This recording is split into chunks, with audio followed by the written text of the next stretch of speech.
ได้รับจดหมายเขียนจากอ้ายและฝั่งไทยถึงสาวฝากมาก็เพื่อหางยาวควบจดหมายและกินใจสาวลาวที่ทอดแต่เจ้าและผู้บ่าวฝั่งไทย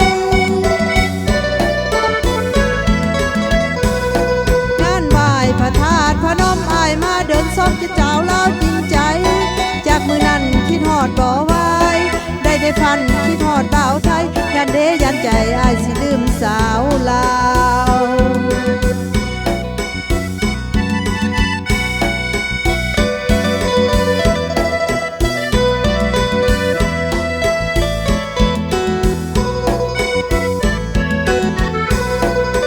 ลมบอยบอยยืนใจลอยคิดฮอดผู้บ่าวเบิ่งลำของก็คงไหลลงยาวย่านคือหัวใจผู้บ่าวย่านคือหัวใจผู้บ่าวบอกหากสาวลาวแล้วไปแย่งสาวไทยหากอ้ายบ่มีใจสองคงมีงานดองของสาวลาวบ่าวไทยลำคงเรือสิมาขวางใจการแสดงและเพียงลาวกับไทยบ่มีความหมายสิกันใจสองเฮาบ่มีความหมายสิกันใจสองเฮา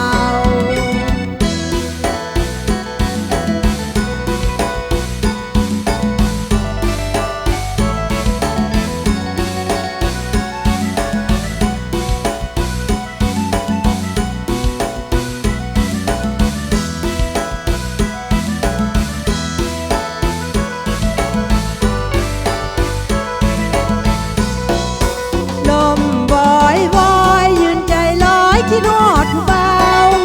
เบิ่งลำของกอดคงไหลลงยาวย่านคือหัวใจผู้บ่าว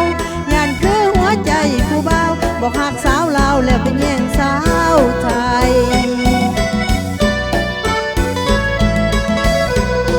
หากอ้ายบ่มีใจสองคงมีงานดองของสาวลาวบ่าวไทยลำคงเรือสิมาขวางใจการแสดงและเพียงลาวกับไทยบ่มีความหมายสิกันใจสองเฮาบ่มีความหมายสิกันใจสอ